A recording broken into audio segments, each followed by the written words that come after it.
దేశంలో తొలిసారిగా బీసీ రిజర్వేషన్లను అమలు చేసే రాష్ట్రం మాదే అని తెలంగాణ ప్రభుత్వం ప్రకటించుకుంటోంది.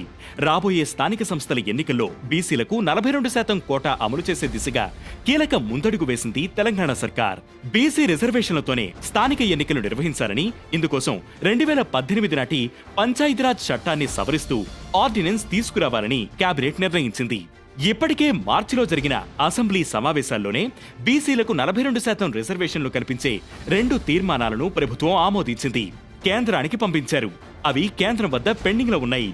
అందుకే ఇప్పుడు పంచాయతీరాజ్ చట్టం 2018లో సవరణలు చేసి ఆర్డినెన్స్ ద్వారా బీసీలకు 42% రిజర్వేషన్లు కల్పించాలని నిర్ణయించారు. కానీ ఈ ఆర్డినెన్స్ చెల్లుబాటుపై సందేహాలు ఉన్నాయి. ఎందుకంటే సుప్రీంకోర్టు తీర్పు ప్రకారం రిజర్వేషన్లు 50% మించకూడదు. రాష్ట్రంలో ప్రస్తుతం ఎస్సీలకు 18%, ఎస్టీలకు 10% రిజర్వేషన్లు అమలవుతున్నాయి. బీసీలకు 42% కోటా కల్పిస్తే మొత్తం రిజర్వేషన్లు 70%కి చేరతాయి. ఒకవేళ ఇప్పుడు బీసీలకు రిజర్వేషన్లు పెంచాలంటే రాజ్యాంగంలోని 9వ షెడ్యూల్లో చేర్చుకోవాల్సి ఉంటుంది. ఇప్పుడు ఒక్క రాష్ట్రానికి అమలు చేస్తే మిగతా రాష్ట్రాల్లో ఉద్యమాలు స్టార్ట్ అయ్యే ఛాన్స్ ఉంటుంది. నిజానికి తెలంగాణ ప్రభుత్వం 2018లో నూతన పంచాయతీరాజ్ చట్టం తీసుకువచ్చి బీసీలకు 34% రిజర్వేషన్ కల్పిస్తూ జీవో నంబర్ 396తో ఉత్తర్వులు జారీ చేసింది. కానీ హైకోర్టు ఈ ఉత్తర్వులను కొట్టేసింది. దీనిపై తెలంగాణ ప్రభుత్వం సుప్రీంకోర్టుకు అపీల్కు వెళ్లింది.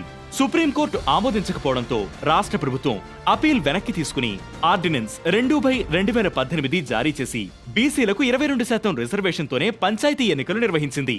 బీహార్, రాజస్థాన్, కేరళ రాష్ట్రాలు చేసిన చట్టాలు కూడా కోర్టులు రద్దు చేశాయి. ప్రస్తుతం తమిళనాడు రాష్ట్రంలో మాత్రమే 50% రిజర్వేషన్లు అమలవుతున్నాయి.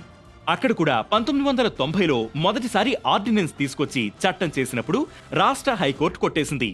3 సార్లు అదే జరిగింది. దాంతో 1994లో జయలలిత పనిగట్టుకుని ఢిల్లీకి వెళ్లి అప్పటి ప్రధాని పివి నరసింహారావుపై ఒత్తిడి తీసుకువచ్చి బిల్లును 9వ షెడ్యూల్ కింద చేర్చారని పార్లమెంటు ఆమోదం తెలిపిన తర్వాతే అది అమల్లోకి వచ్చిందని న్యాయ నిపుణులు చెబుతున్నారు. సో ఇప్పుడు బీసీలకు 42% రిజర్వేషన్లు ఇస్తే తెలంగాణ ప్రభుత్వం చట్టపరంగా చిక్కులు ఎదుర్కొనే అవకాశం ఉంది.